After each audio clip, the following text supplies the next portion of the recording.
40 ke atas ini matang sudah.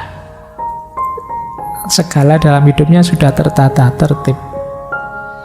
Nah, mereka punya sultan sekarang, punya kekuasaan. Mampu memerintah dan melarang. Mampu mencegah perselisihan. Mampu menetralisir pertentangan.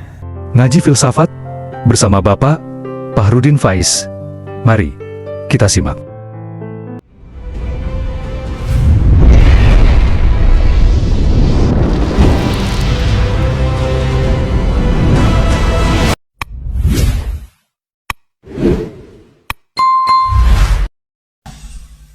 Assalamualaikum warahmatullahi wabarakatuh. Bismillahirrahmanirrahim. Alhamdulillahi rabbil alamin. Wa bihi nasta'inu ala umurid dunya waddin.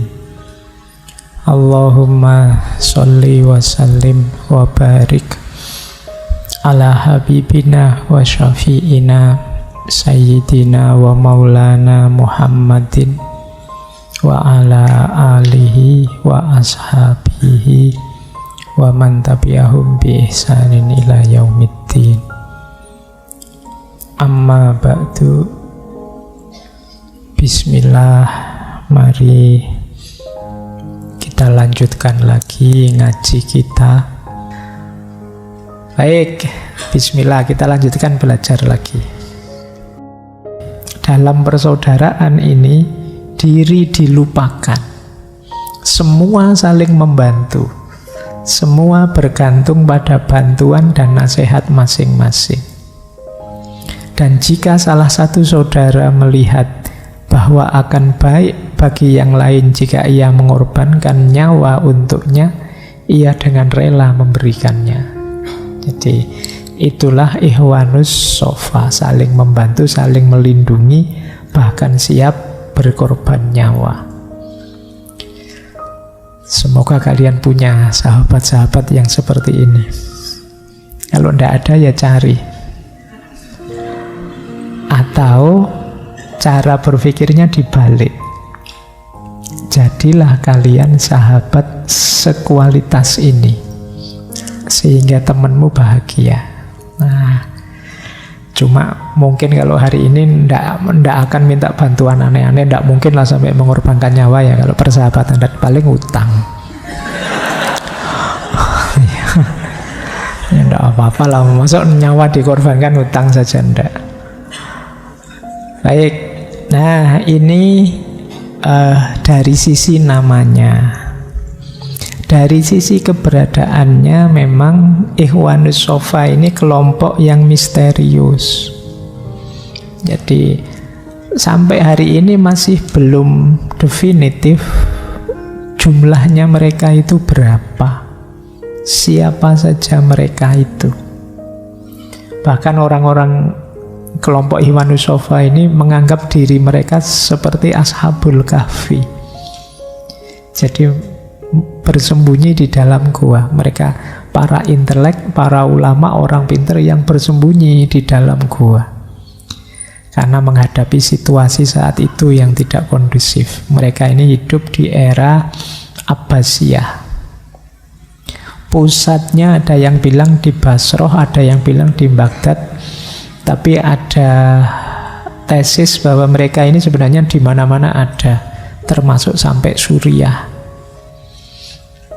Nah, ada dua pendapat kenapa mereka ini menyembunyikan diri. Yang pertama karena mereka tidak mau riak, jadi tidak mau pamer. Mereka hanya ingin berkontribusi saja, termasuk ingin agar lebih ikhlas menyumbangkan pikirannya. Itu pandangan pertama. Pandangan kedua, memang situasi saat itu agak kurang kondusif. Jadi Abbasiyah pasca kasus Mihnah itu kan mulai agak keras terhadap pikiran-pikiran tertentu.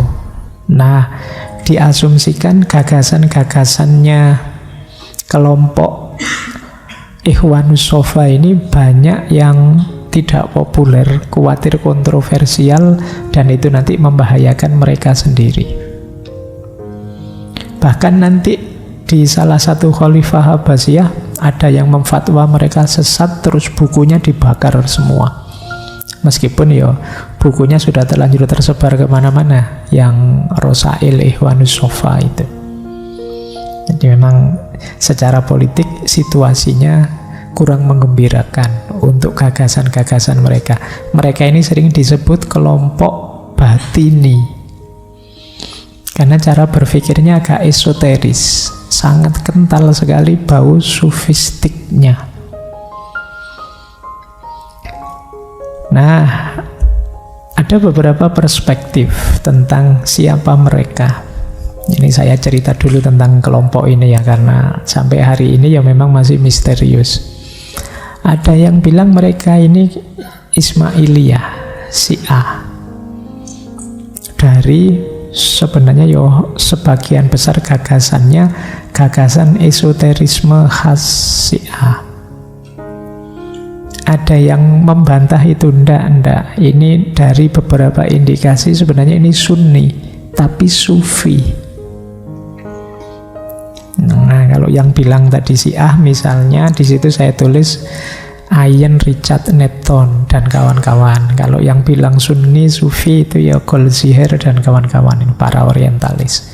Kenapa kok bukan Syiah? Kata Goldziher dan kawan-kawan, di dalamnya ada beberapa hadis yang diriwayatkan oleh Aisyah dan banyak referensi tentang Khulafaur Rasyidin lengkap 4. Dan ini kata Goldziher ya mungkin lebih dekat ke Sunni, karena kalau di Syiah tokoh-tokoh ini kan agak tidak disukai.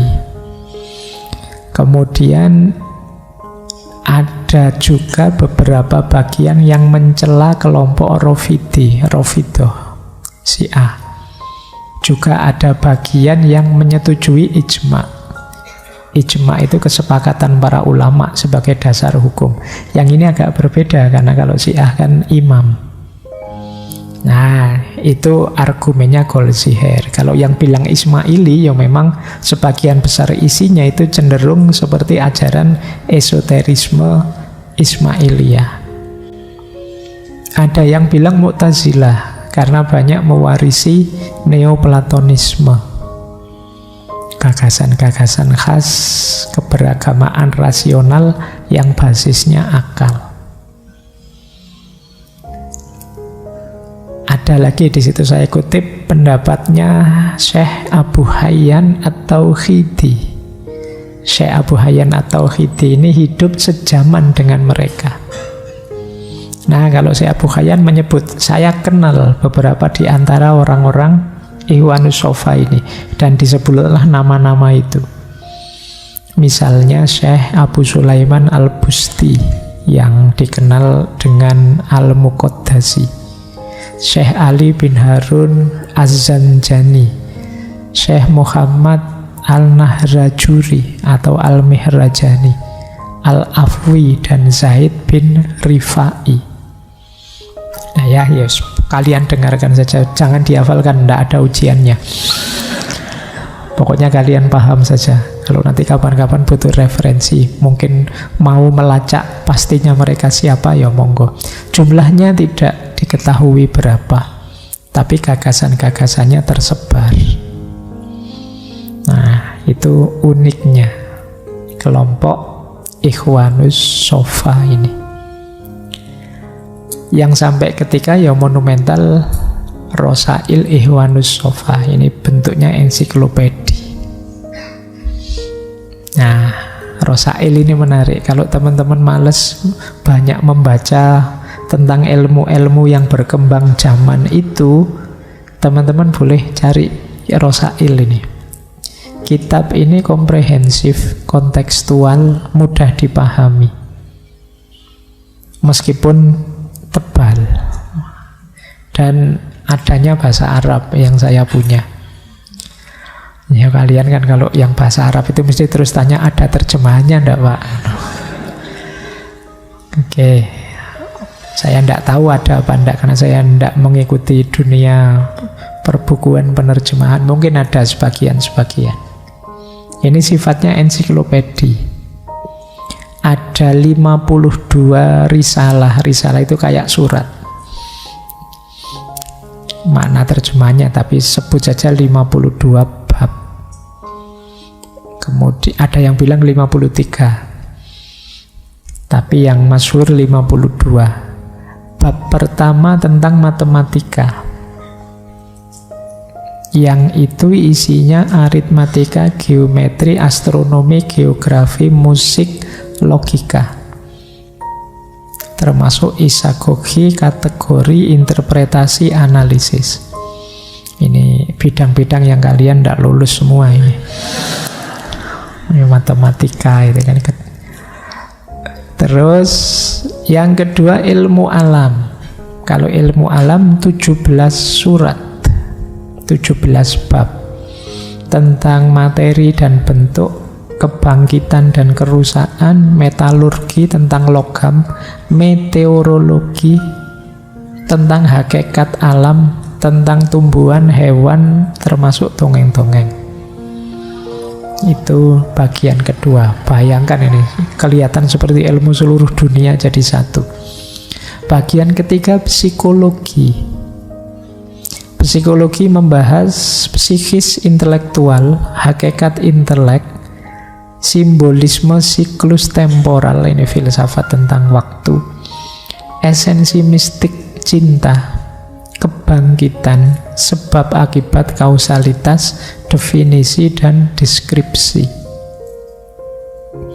Bab keempat teologi, ini tentang agama, aliran-aliran agama, keutamaan persaudaraan, ukhuwah, ciri-ciri iman sejati, hakikat hukum ilahi, jenis-jenis politik, sihir, jimat, dan lain-lain. Loh, sak jimat-jimatnya, sak sihir-sihirnya dibahas. Lengkap ya. Boleh kalau mau nyari kitabnya, terus kalian nanti nulis skripsi atau tesis sihir menurut Ikhwanus Sofa, kan keren. Nanti kan kamu bisa nulis konteksan dengan Indonesia. Apa itu sihir? Bedanya apa sihir dengan santet? Biasanya apa? Oh, ini nanti menarik tema itu. Baik, ya ini untuk nambah wawasan saja ya yang bagian ini. Mungkin teman-teman yang mahasiswa tertarik untuk menggalinya. Sebelum malam hari ini saya cuplikkan, ya tentu saja tidak mungkin saya bahas semuanya ya. Ya saya cuplikkan sambil mempertimbangkan yang kira-kira teman-teman nutut apa enggak gitu. Tak ambil yang gampang-gampang saja, yang mudah dipahami, untuk mancing saja. Kalau tertarik silahkan digali sendiri. Ya gampang menurut saya ya. Nanti kamu jangan minder, katanya gampang kok susah Pak. Jangan-jangan saya enggak. Ya, ini gampang menurut saya. Jadi kita lanjutkan. Nah, kita awali dari sini sekarang, mulai filsafatan, biar nanti bisa lebih banyak penjelasannya. Saya awali dari pandangannya Ikhwanus Sofa dalam Rosail tentang filsafat. Filosof itu levelnya 3. Pertama, orang yang levelnya hanya cinta ilmu. Yang kedua, orang yang paham hakikat. Yang ketiga, orang yang sudah menjalankan ilmunya, berkata dan berbuat dengan dasar ilmu. Nah, saya tidak tahu kalian ada di mana. Cinta ilmu itu berarti kalian senang sekali belajar, nambah wawasan. Ngaji filsafat ini misalnya, belajar filsafat barat, filosof timur, filosof Indonesia, Jawa, dan lain sebagainya. Itu bisa jadi indikasi kita cinta dengan ilmu. Lumayan, meskipun paling rendah sebenarnya levelnya, tapi alhamdulillah masuk hitungan filosof, level paling dasar. Naik satu level lebih tinggi, orang yang paham hakikat. Tidak hanya menghafalkan ilmu, mengoleksi ilmu, tapi menetapkan world view, cara pandang yang asasi yang menurut kita cocok untuk hidup. Nah, ini level 2. Pak, saya dari banyak referensi kefilsafatan menjelajah kemana-mana. Menurut saya, hidup itu seperti ini hakikatnya. Nah, itu orang paham hakikat. Setelah saya baca kemana-mana, intinya hidup itu mungkin ini, Pak. Nah, itu orang paham hakikat.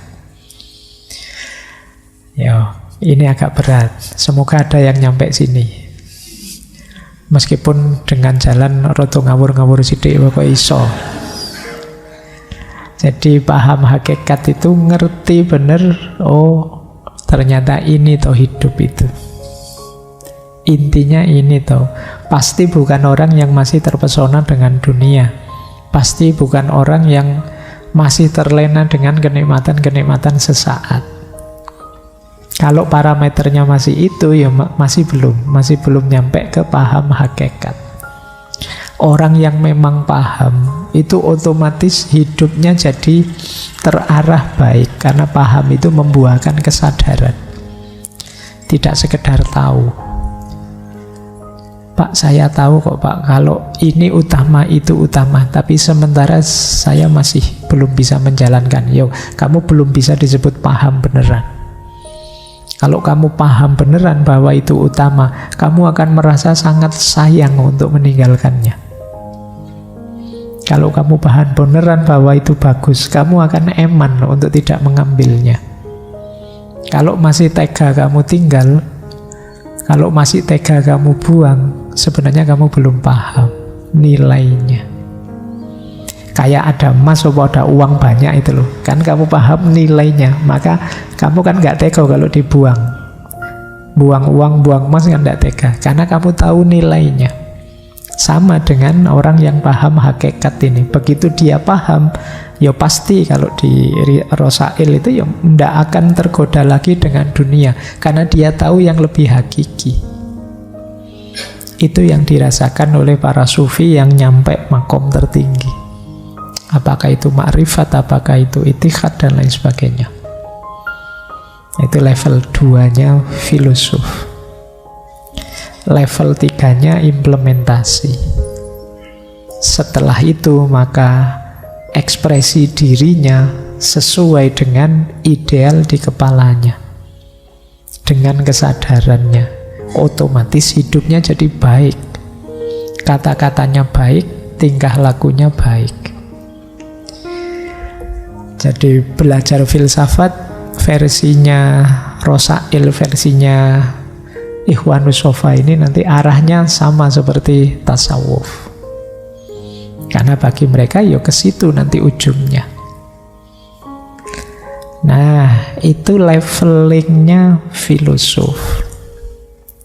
Kemudian belajar filsafat itu ranahnya 4. Yang pertama matematika, yang kedua logika, yang ketiga fisika, yang keempat ilmu ketuhanan. Jangan lupa matematika ini dasar. Kalau kalian membaca hierarki ilmunya, levelnya ilmu menurut Al-Farabi, dasarnya semua ilmu yang paling awal matematika. Kalian membaca hierarki ilmunya Auguste Comte, dulu pernah kita bahas juga, pelopornya sains yang positivistik. Dasarnya semua ilmu juga matematika. Ternyata Ikhwanus Sofa juga menganggap matematika. Nah, silahkan ya. Semoga di sini tidak ada yang trauma dengan matematika. Karena ini basicnya. Apa sih yang tidak bisa dikenai hukum matematika? Dulu kita pernah belajar Pythagoras dengan filsafat angkanya. Segala hal itu bisa dikenai prinsip matematika. Gelas jumlahnya 2, laptopnya 1, itu matematika. Ini lebih besar, ini lebih kecil, matematika. Kalian berpikir logis itu ya basisnya matematika awalnya. Setelah matematika baru logika. Kalau ini tata nalar. Setelah itu baru fisika, memahami alam semesta secara fisik. Setelah itu baru metafisika, yang dibalik fisik, yang di situ disebut ilmu ketuhanan. Disitulah kamu nanti kalau sudah menguasai 4 bidang itu akan memahami hakikat hidup. Nah, sekarang mulai pesimis ya, wah mulai matematika sudah berat Pak. Gimana caranya bisa naik ke logika, naik ke fisika, apalagi ke ilmu ketuhanan. Tapi kata Ivanus Sova ya levelingnya seperti itu, ranahnya 4 itu. Kalau tidak ngerti matematika ya berat sekali hidup kita. Karena segala hal itu basisnya matematika. Bahkan nanti filsafat angka itu di Ivanus Sova ini disambungkan dengan filsafat ketuhanan. Itu menarik. Nah, ya ini tidak saya jelaskan satu-satu. Tapi khusus untuk ilmu ketuhanan, kata Ivanus Sova, ada beberapa bagian ilmunya. Yang pertama tentang mengenali Tuhan, memahami Tuhan. Yang kedua tentang kerohanian. Yang ketiga, kerohanian berarti berhubungan dengan roh, termasuk bahasan tentang malaikat-malaikat. Yang ketiga tentang kejiwaan, batin, mental, emosi. Itu yang ketiga. Terus semakin keluar membahas ilmu politik. Nah, ada politik kenabian, politik pemerintahan, ada politik umum. Politik umum itu tata masyarakat. Ada politik khusus, politik rumah tangga. Rumah tangga ada politiknya Pak? Ya ada. Unit masyarakat paling kecil itu kan rumah tangga. Sementara politik itu ya tata masyarakat. Jadi makanya ada politik khusus. Politik khusus itu ya harus belajar gimana hidup bersama berumah tangga yang bagus. Bukan mempolitiki istrinya atau mempolitiki suaminya. Tapi ini membangun rumah tangga yang tertib, teratur. Dan politik pribadi. Ada Pak, politik pribadi ada. Yaitu apa? Akhlak. Akhlak itu politik pribadi. Nah, waktunya tidak nyampe kalau saya jelaskan satu-satu, nanti kamu cari sendiri.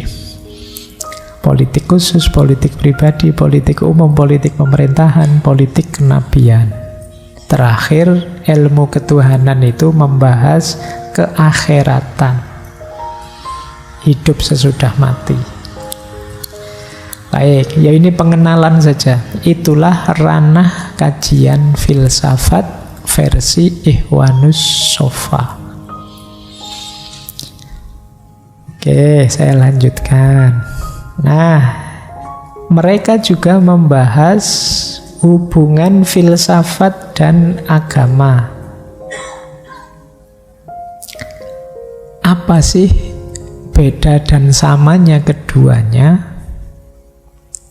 Kata Ivanus Sova, kebijaksanaan yang dikejar oleh filsafat, hidup bijaksana atau hidup filosofis itu hakikatnya adalah hidup berketuhanan. Kalau bahasa Inggrisnya God-like. God-like itu ya makna letterleknya berperilaku seperti Tuhan.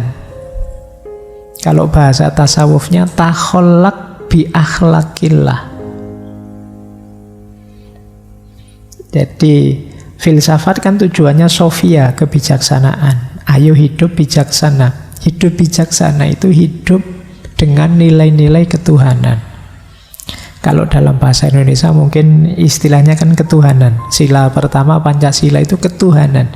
Kenapa sih kok bukan Tuhan yang Maha Esa? Kenapa kok ketuhanan? Karena ketuhanan itu kalau bahasa Inggrisnya godlike. Ketuhanan itu berarti lebih dekat ke keberagamaan.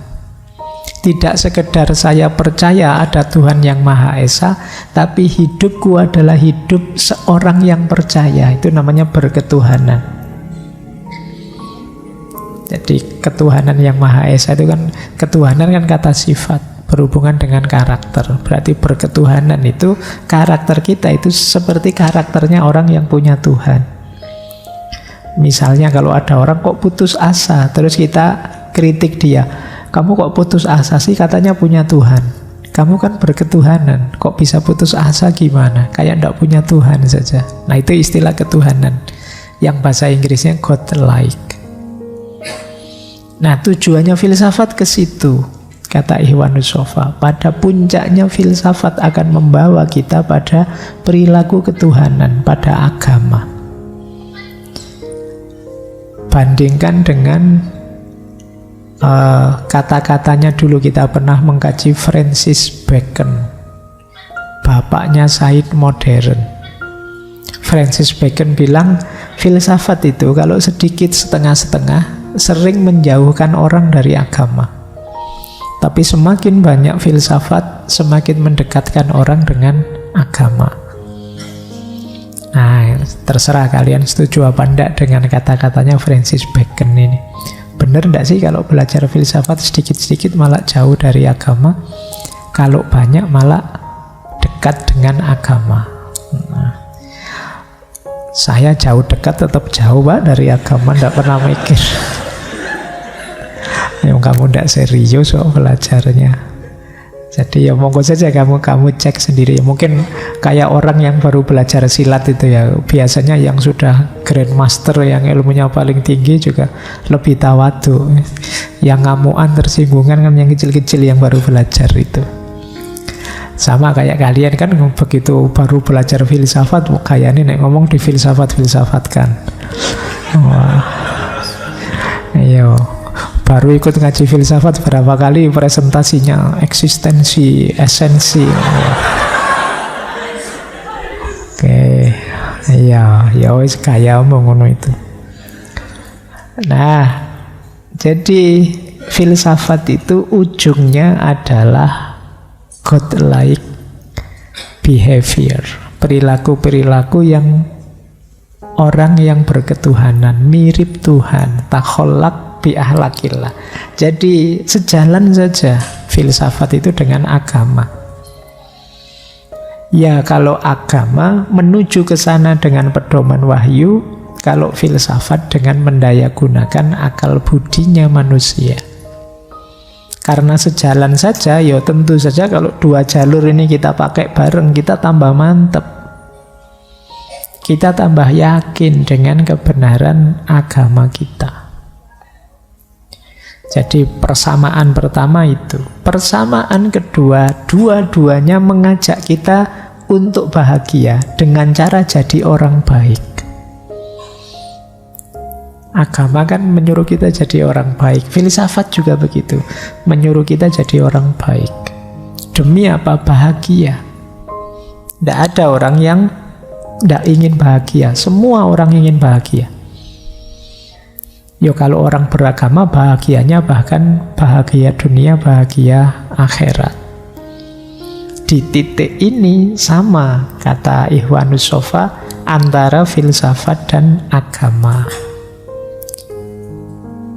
Bedanya apa? Bedanya hanya pada tataran, kalau istilahnya Ikhwanus Shafa, tataran subsidiarnya, tataran implementatif sekundernya.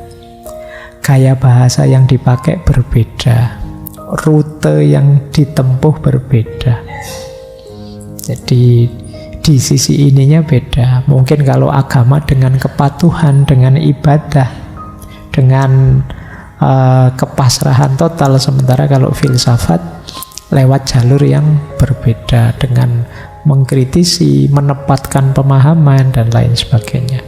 Tapi pada akhirnya akan ketemu di muara yang sama,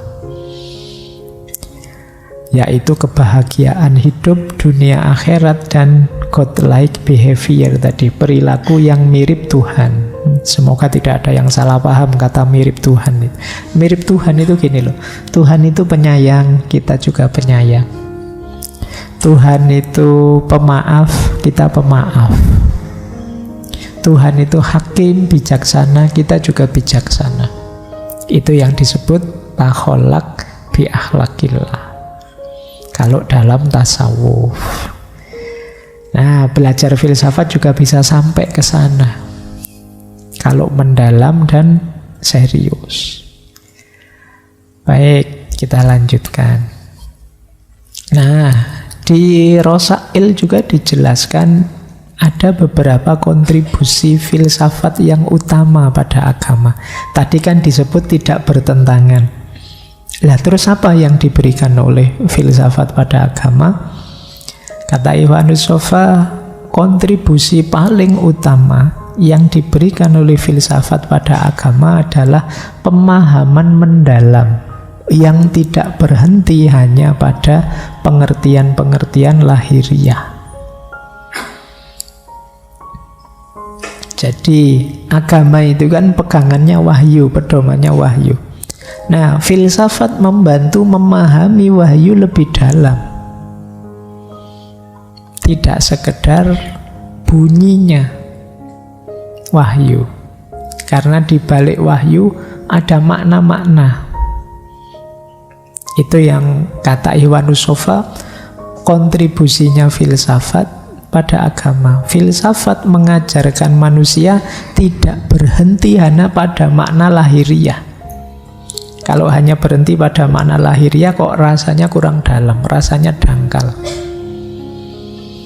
Kalau berhenti pada makna lahiriah kan kalian sibuk menafsirkan, kok laki-laki boleh kawin 4 ya, kok perempuan tidak boleh. Kalian sibuk menafsirkan yang gitu-gitu.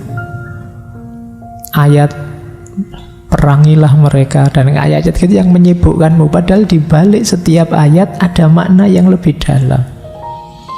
Itulah kenapa nanti Ikhwanus Sofa ini sering disebut kelompok batiniah, kebatinan.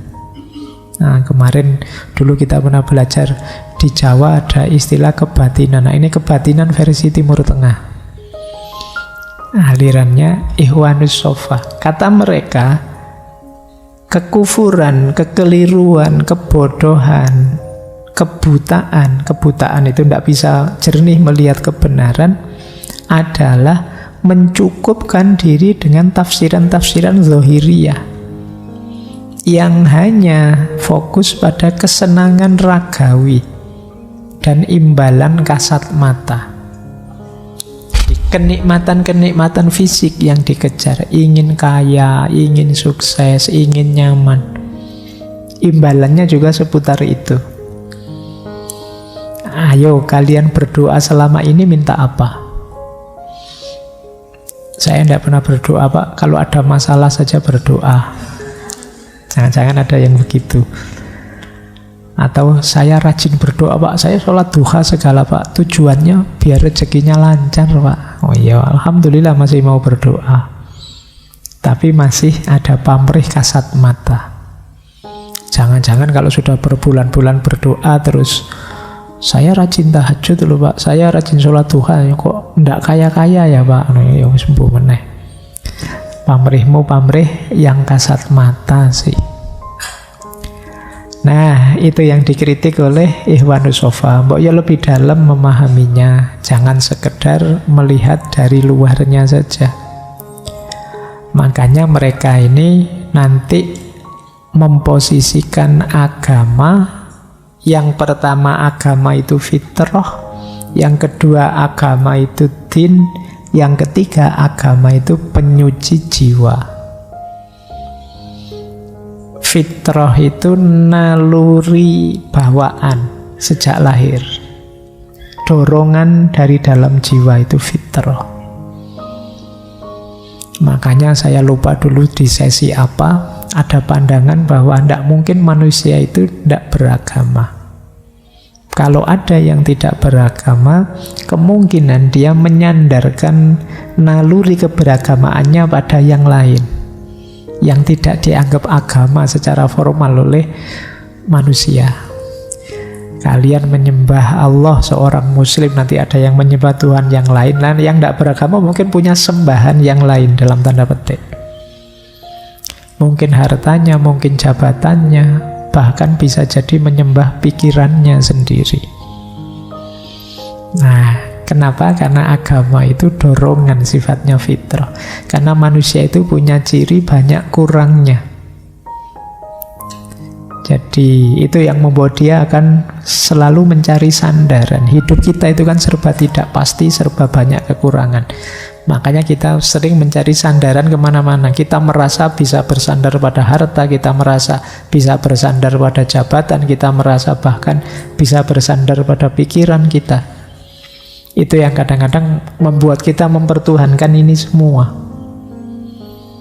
Nah, maka kalau di Ikhwanus Shafa agama itu fitrah, juga din. Din itu mungkin semacam jalan, pola hidup ideal. Itu ditawarkan oleh agama. Agama kan memberi kita paket lengkap. Cara hidup vertikal, cara hidup horizontal. Berhubungan dengan yang ilahi, juga berhubungan dengan manusia yang lain. Dijelaskan rumus-rumusnya, polanya. Itu yang disebut din atau jalan. Dan jangan lupa juga ada fungsi utama agama, yaitu menyucikan jiwa. Dengan mengikuti agama, jiwa kita akan bersih.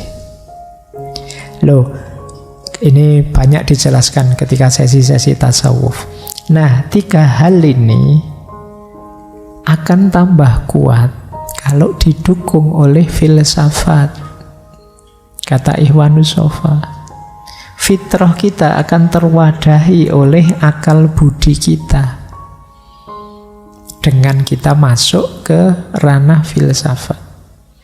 Maka tadi membaca kitab suci saja, kalau hanya kita lihat zahiriyahnya, mungkin tidak akan ketemu ini agama yang fitrah, agama yang din, agama yang menyucikan jiwa. Untuk ketemu makna-makna dalamnya, kita harus punya kemampuan refleksi, kontemplasi lebih dalam. Yang itu adanya dari dunia filsafat, kata Ikhwanus Shafa. Makanya mereka ini kalau memahami kitab suci dengan model pembacaan batin, tafsirnya mereka itu, kalau ilmu tafsir mungkin disebut tafsir isyari. Tafsir isyari itu ya berdasarkan isyarat-isyarat ilahiyah, sifatnya batin. Kalau yang teman-teman tafsir mungkin ngerti yang dimaksud tafsir isyari. Para sufi itu kalau nafsir hasilnya tafsir isyari. Isyari itu semacam isyarat. Isyarat kalau bahasa Indonesia ini simbol. Ayat itu simbol. Simbol itu kan sesuatu yang dibaliknya ada makna. Jangan dilihat simbolnya, masuklah ke maknanya. Itulah yang dimaksud. Nah, contohnya banyak. Kalau nanti teman-teman membaca kitabnya Ikhwanus Shafa, penciptaan Nabi Adam, setan, kebangkitan, kiamat, surga, neraka, itu harus dipahami lebih dalam. Al-Quran menggunakan alegori-alegori. Kalau dipahami letterlek, nanti jadinya kita ketemunya mana-mana yang dangkal. Seperti kayak surga neraka dipahami versi komik, misalkan dulu ada komik surga neraka itu. Akhirnya membayangkan, wah di neraka itu ada semua alat-alat pertukangan. Iya kan? Palu, gergaji, linggis, apalagi rantai, lengkap. Setrika juga ada di sana, saya di komik itu. Besok ada orang yang disetrika gitu.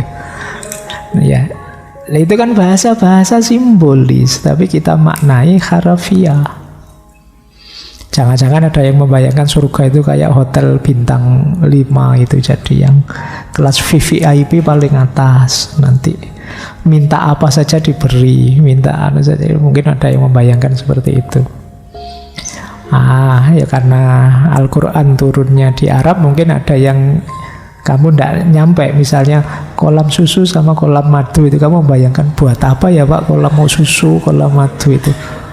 Saya kalau minum susu ndak suka, agak muntah ya Pak, dikasih sak kolam itu terus buat apa aja? Iya kan membacanya letterlek. Itu kan bahasa-bahasa alegoris. Dulu saya cerita pernah baca kitab Taqwaikul Akhbar itu, bahwa besok di surga itu bidadari-bidadari itu kulitnya mulus, saking mulusnya sampai tulangnya kelihatan. Bayangkan, apa kamu nggak ngeri terus? Kelihatan sak tulang-tulangnya itu. Baik, itu yang kalau versinya Iwan Usofa itu semua bahasa alegoris. Jangan dimaknai letterlek, nanti malah bingung kita. Itulah yang membuat mereka masuk ke makna esoteris atau makna batin. Dan memang harus ahlinya. Kata Ikhwan Usofa, kalau orang awam biasa akan kesulitan memahami makna-makna ini.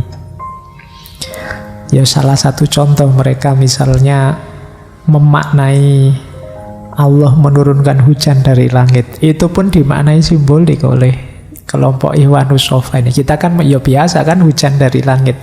Tapi mereka memaknainya hujan dari langit itu Al-Quran.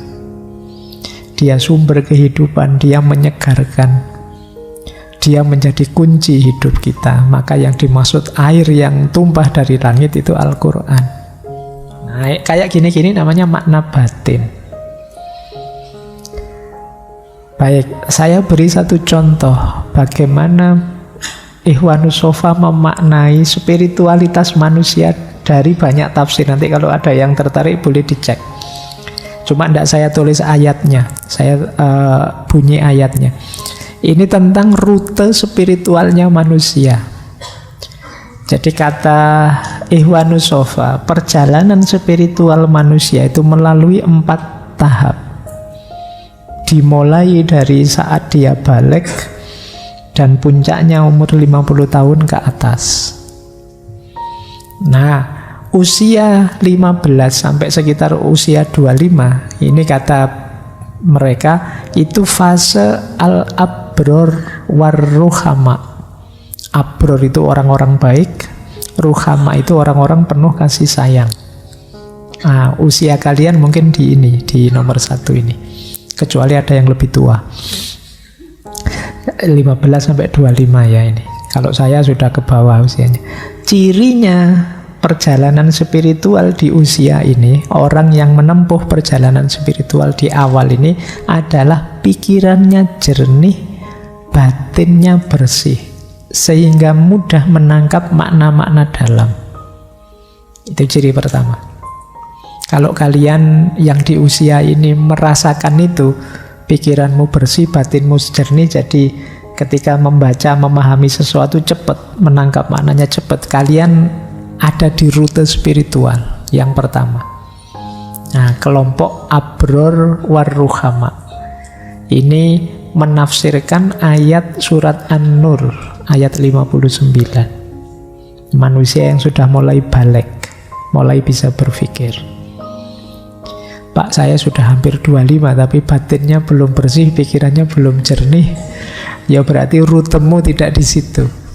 Kalau ingin masuk rute spiritual, segera masuk ke sini.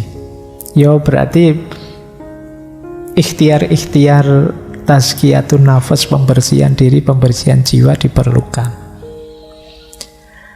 Nah, naik satu level, rute spiritual kedua adalah ar-ru'asa wal malik, para pemimpin. Ini pemimpin apa saja, setiap orang kan pemimpin sesuai levelnya. Minimal kamu mimpin dirimu sendiri. Ini usia 30 tahun ke atas. Cirinya usia ini kalau masih di rute spiritual biasanya pemurah, penyayang, siap berkorban dalam persaudaraan. Kemampuan berpikirnya sudah dalam, levelnya hikmah. Jadi kalau yang pertama tadi kualitas individunya kuat karena jernih batin dan pikirannya, kalau sekarang relasi sosialnya luar biasa, bisa menangkap hikmah dari mana-mana. penyayang, kemudian mungkin penyabar, mungkin pemurah, itu pokoknya hubungan sosialnya bagus. Itu rute spiritual kedua, 30 tahun ke atas. Mungkin ada di sini yang masuk usia ini ya.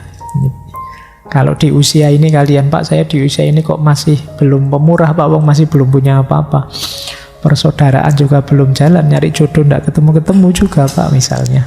Ya, Pak, kalau di luar rute spiritual berarti ya. Kalau ingin masuk, segera kembali.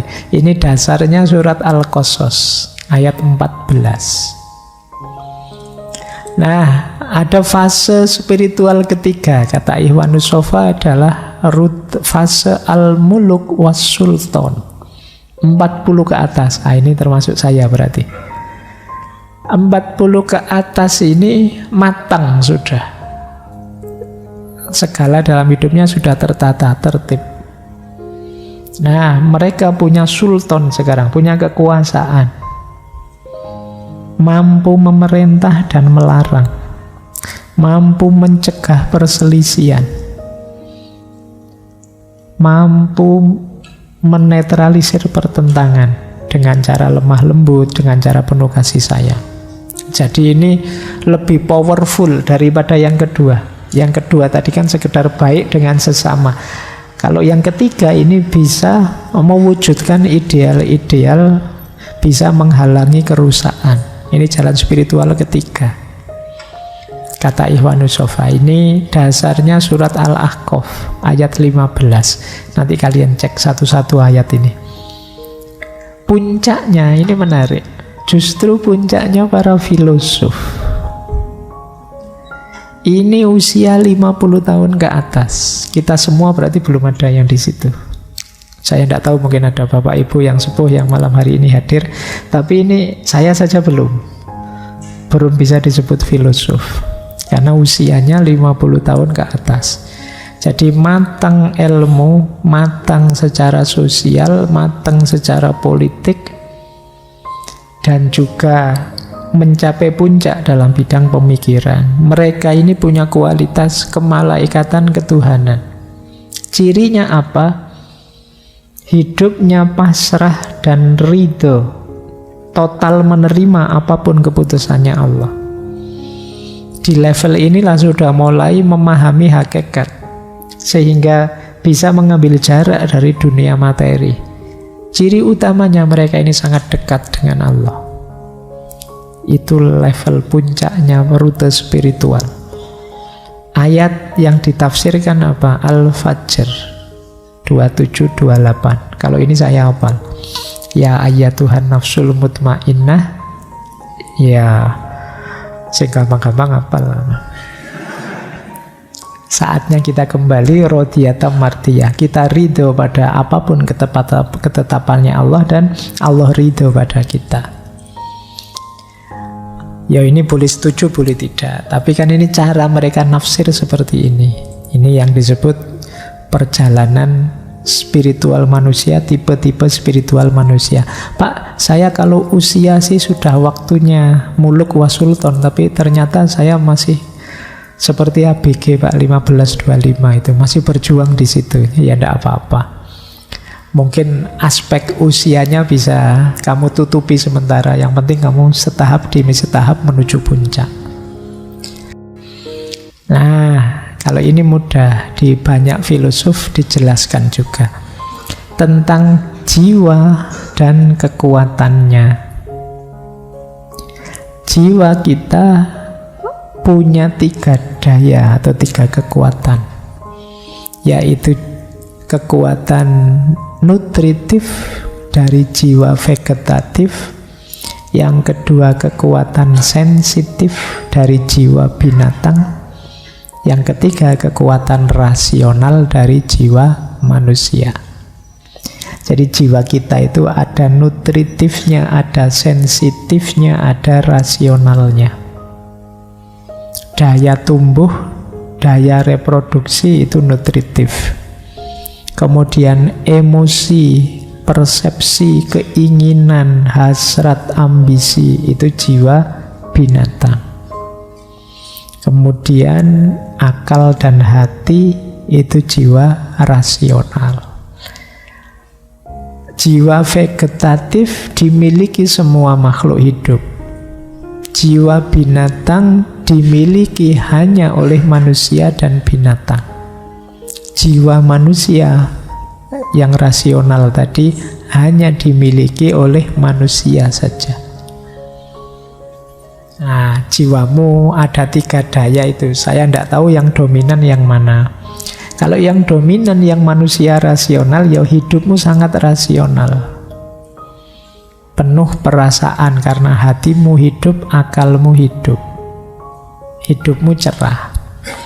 Kalau jiwa binatang yang menonjol, ya hidupmu penuh ambisi, penuh keinginan, penuh hasrat emosional, ingin menang, ingin unggul, jiwa binatang. Kalau yang unggul jiwa vegetatif, ingin enak-enak saja, makan, minum, kawin, rebahan, santai-santai. Itu jiwa vegetatif. Kemarin kan ada istilah generasi rebahan ya. Tiap hari rebahan, terus sekali nyekrol TikTok bisa 2-3 jam. Kemungkinan yang menonjol jiwa vegetatifnya. Sing penting muangan terus tumbuh. Nanti pada saatnya kawin, bereproduksi. Pikirannya ngono dok. Pak, saya besok kerja apa ya Pak? Ya urusan kenapa kok sudah mikir kerja lo, kan besok makan apa, besok kaya apa ndak? Itu vegetatif yang dipikir. Pak, saya kok belum dapat jodoh, kawin sama siapa ya Pak saya besok itu. Ya. Jadi pikiranmu itu terus. Kemungkinan yang kuat jiwa vegetatifnya. Atau yang kamu pikir ambisimu. Pak, saya harus lulus ranking 1, saya harus kumlot, saya harus macam-macam. Itu jiwa binatangnya kuat. Jangan sampai saya kalah dengan teman-teman yang lain Pak. Jangan, itu jiwa binatangnya kuat.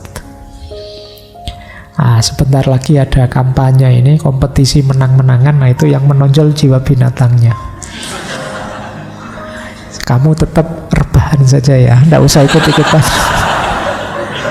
Nggak apa-apa, biar yang gegeran-gegeran, kamu santai saja. Vegetatif. Baik, ya yang utama tetap manusianya, yang rasional, hati dan pikirannya dihidupkan. Hati itu pusatnya rasa, pusatnya kecerdasan, rumahnya kehidupan. Akal itu tempat berkembangnya persepsi, emosi, dan konsepsi. Ini yang full manusia. Inilah jiwa dan kekuatannya. Maka perhatikan isi dirimu. Jadi anggap saja kita ini 3 dimensi. Ada vegetatifnya, ada binatangnya, ada manusianya. Ya semuanya harus dikelola dengan seimbang sebenarnya. Ya kehilangan jiwa vegetatif, ya kamu tidak semangat hidup. Kehilangan jiwa binatang, kamu ya tidak berambisi, tidak punya keinginan, tidak punya cita-cita ya. Orang lihatnya mesti tidak senang. Kamunya sendiri juga tidak nyaman. Terlalu kuat di manusia, saya pengen tirakat saja Pak, ibadah saja Pak, belajar saja Pak, tidak mikir makan, minum, tidak mikir. Yo, hidupmu tidak imbang nanti. Penuhi saja semua secara seimbang. Kalau bahasanya Imam Ghazali, seimbangnya jiwa vegetatif itu namanya iffah. Iffah itu kamu sadar harga dirimu. Ya kamu cari makan sebanyak-banyaknya, ingin kawin, ingin menikah segera dan lain sebagainya, ya tapi jangan segitunya. Kalau berlebihan, kehormatanmu di depan orang lain jadi turun. Maka batasnya, tengah-tengahnya itu iffah. Yang lain mikir ilmu, kamu mikir makan saja. Iki ngomong terus mangane kapan yo, misalnya kamu gitu. Itu kan harga dirimu turun. Jadi boyo meskipun lapar itu boyo di ngomongnya agak disindir-sindir apalah gitu, tidak usah langsung ngomong minta makan lah. Itu urusan iffah. Terlalu berlebihan di sini, iffahnya turun. Fokusnya uang saja, harta saja, atau kawin saja, itu kan menurunkan muru'ah, menurunkan iffah. Kalau seimbang dalam jiwa binatang, kata Imam Ghazali, seimbangnya namanya saja'ah. Seimbang dalam hal jiwa rasional namanya hikmah. Wah, tiga-tiganya harus imbang. Saja'ah itu ya berani hidup, berani bercita-cita, berani matok keinginan, meskipun tidak berlebihan. Kalau kekurangan namanya pengecut. Nah, jiwa manusia juga begitu. Hikmah itu ya kita harus pintar berilmu, tapi secukupnya juga. Kekurangan ilmu namanya bodoh, balada. Kelebihan ilmu namanya ngawur, takhawur, ngarang, kakean ilmu. Kan kita kalau ada orang ngomong ngelantur kan kakean ilmu, ngomongin ndak karu-karuan. Nah, berlebihan jelek, yang pas saja namanya hikmah. Jadi ini kayak kita ngomong, ayo dimomong tiga daya ini secara pas. Cara ngomongnya gimana? Kita perlu ilmu. Ada ilmu yang kita upayakan sendiri namanya filsafat. Ada ilmu yang diberikan langsung, dituntunkan langsung oleh Tuhan, namanya agama. Jadi itu dua jalan yang sama-sama dalam rangka ngopeni hidup kita. Terima kasih telah menyimak ngaji filsafat di channel Ruang Filsafat bersama Bapak Fahrudin Faiz. Semoga bisa memberikan ilmu, motivasi dan kebermanfaatan. Salam sehat dan bahagia.